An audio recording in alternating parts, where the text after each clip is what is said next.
Imagine this. You're walking inside a building. Everything feels normal. People talking, lights on, nothing unusual, and then in less than 10 seconds, your entire world collapses. Literally. The ground shakes violently. Walls crack. The ceiling starts falling. And before your brain even understands what's happening, you're buried under tons of concrete, dust, and darkness. Now here's the terrifying question. What would you do if you were trapped, alive, under earthquake rubble, with no way out, no light, no idea if anyone even knows you're there? Because this isn't just a nightmare, it's something that has happened to real people. People who survived not for hours, but for days. 6 full days, buried alive. And the most disturbing part is, many of them were conscious the entire time. So what actually happens in those first few moments after you're trapped? Do you panic, scream, try to move, or does your body freeze completely?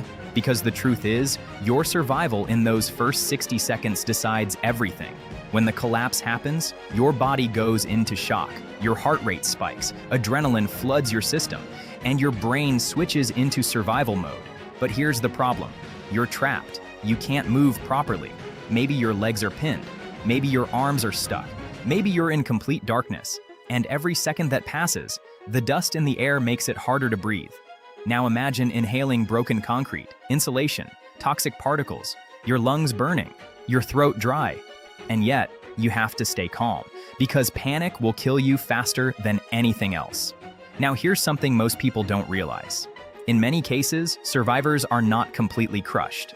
They're stuck in small air pockets, tiny spaces between collapsed structures that keep them alive, but those spaces are unpredictable, unstable, and can collapse at any moment.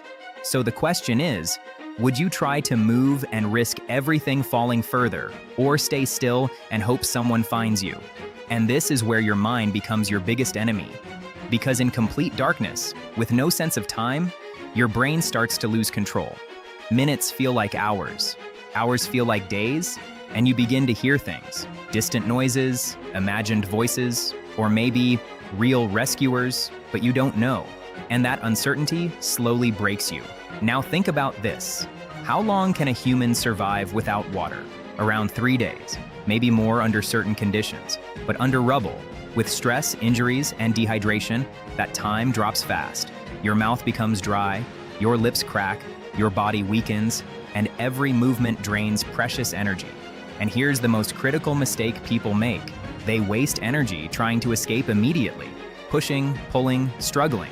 But in most cases, that only makes things worse, because the rubble shifts, the space tightens, oxygen decreases, and suddenly, survival becomes even harder.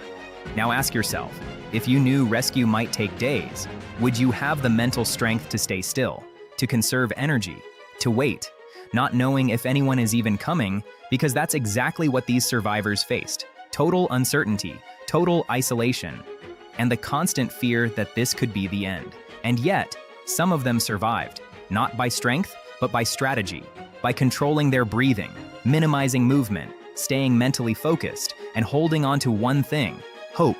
But hope alone isn't enough, because as hours turn into days, your body starts shutting down, dehydration kicks in, your muscles weaken, your mind becomes foggy, and the line between reality and hallucination begins to blur.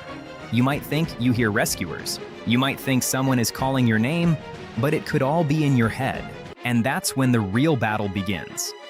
Not against the rubble, but inside your mind.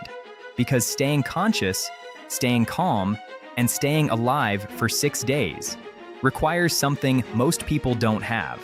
And what happens during those days is more terrifying than you can imagine. By the second day, everything changes. Your body is no longer running on adrenaline. Now it's running on survival instinct alone. Your throat is completely dry. Every breath feels heavier. Your muscles ache from staying in the same position. And the darkness becomes unbearable. Because without light, your brain loses track of time completely. Minutes feel like hours, and you begin to question reality itself. Are you still alive? Or is this some kind of endless nightmare? And here's where things get even more disturbing. Hallucinations begin. Not just sounds, but visuals. Flashes of light that aren't real, voices that don't exist, your brain trying to cope with extreme stress and isolation, and some survivors have described talking to people who weren't there, hearing family members, even imagining rescue teams that never arrived. And yet, despite all of this, they had to keep themselves alive, because giving up, even mentally, could end everything. Now think about the physical toll. By day 3, dehydration becomes critical. Your body starts conserving every drop of water.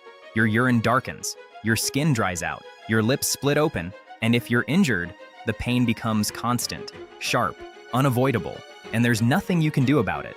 And yet, some survivors found ways to survive, collecting moisture from the air, licking condensation, even drinking small amounts of dirty water trapped in debris, anything to stay alive.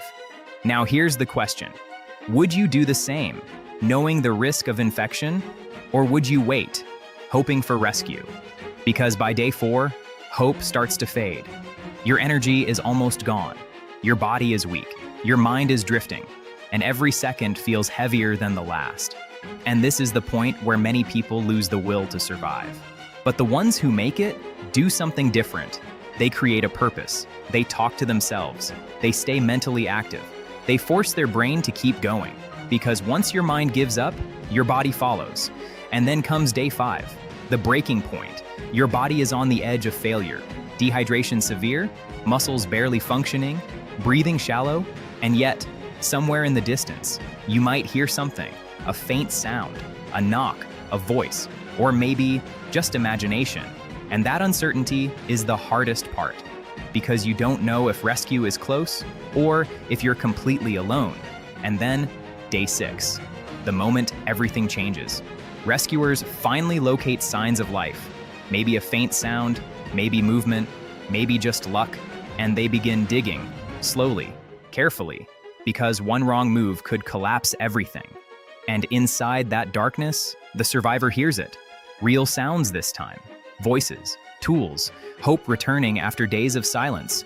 But even then, rescue is not instant. It can take hours, sometimes longer, to reach them safely. And during those final moments, the survivor must hold on, just a little longer. And when they are finally pulled out, into the light, their body is weak, dehydrated, barely functioning, but alive. And that's what makes this story unbelievable, surviving not just the collapse, but the days after, the darkness, the fear, the isolation, the slow breakdown of both body and mind. And yet, they made it. And as you think about it, ask yourself, could you survive that? 6 days, buried alive, with no certainty of rescue, no light, no comfort, just your mind, your body, and the will to stay alive. Because the truth is, survival isn't just physical, it's mental. And in situations like this, your greatest weapon is your ability to not give up, even when everything else is gone.